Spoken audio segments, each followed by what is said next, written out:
নমস্কাৰ বন্ধুসকল, স্বাগতম জনাইছো মোৰ লোকসভা ইলেকশ্যনৰ দ্বিতীয়টো ভিডিঅ'লৈ। বন্ধুসকল, ইতিমধ্যে যেহেতু ভাৰতীয় নিৰ্বাচন আয়োগে ভাৰতীয় লোকসভা ইলেকশ্যনৰ তাৰিখ ঘোষণা কৰিছে, সেয়েহে মই ভাবিছো আমাৰ উত্তৰ পূৰ্বাঞ্চলৰ ৰাজ্যসমূহৰ কোন তাৰিখে কেইখন সিটত লোকসভা ইলেকশ্যনৰ ভোট গণনা আৰম্ভ হ'ব সেই বিষয়ে আপোনালোকৰ আগত আজি মই বিতংভাৱে দাঙি ধৰিবলৈ চেষ্টা কৰিম।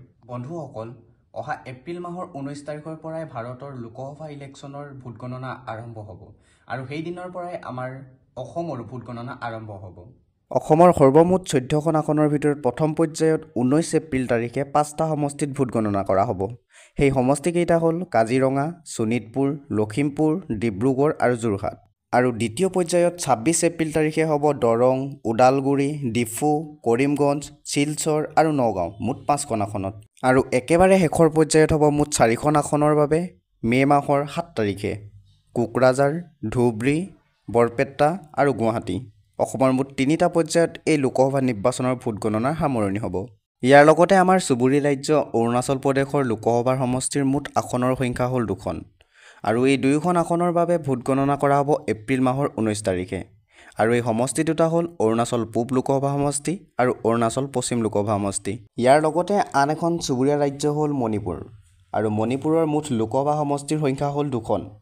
এই 2খন আসনৰ বাবে ভোট গণনা কৰা হ'ব 19 এপ্ৰিল আৰু 26 এপ্ৰিল তাৰিখে। সমষ্টি দুটাৰ নাম হ'ল the inner Manipur constituency and the outer Manipur constituency. নাগালেণ্ডৰ মুঠ লোকসভা সমষ্টিৰ সংখ্যা হ'ল মাত্ৰ এখন। আৰু এই নাগালেণ্ড লোকসভা সমষ্টিটোৰ ভোট গণনা হ'ব 19 এপ্ৰিল তাৰিখে। মিজোৰামৰ মুঠ লোকসভা সমষ্টি হৈছে মাত্ৰ এখন। আৰু সমষ্টিটোৰ নাম মিজোৰাম লোকসভা সমষ্টি। মূলতঃ অনুসূচিত জনজাতিৰ এই সমষ্টিটোৰ ভোট গণনা হ'ব 19 এপ্ৰিল তাৰিখে। ত্ৰিপুৰা ৰাজ্যৰ মুঠ লোকসভা সমষ্টি হ'ল 2টা। সমষ্টি দুটা হ'ল ক্ৰমে ত্ৰিপুৰা পূব লোকসভা সমষ্টি আৰু ত্ৰিপুৰা পশ্চিম লোকসভা সমষ্টি। দুয়োটা সমষ্টিৰ বাবে ভোট গণনা কৰা হ'ব 19 এপ্ৰিল আৰু 26 এপ্ৰিল তাৰিখে। উল্লেখ্য যে দুয়োটা সমষ্টিয়ে বৰ্তমান বিজেপিৰ হাতত আছে। উত্তৰ পূবৰ আৰু এখন ৰাজ্য হ'ল মেঘালয়। আৰু মেঘালয়ৰ মুঠ সমষ্টিৰ সংখ্যা হ'ল 2টা।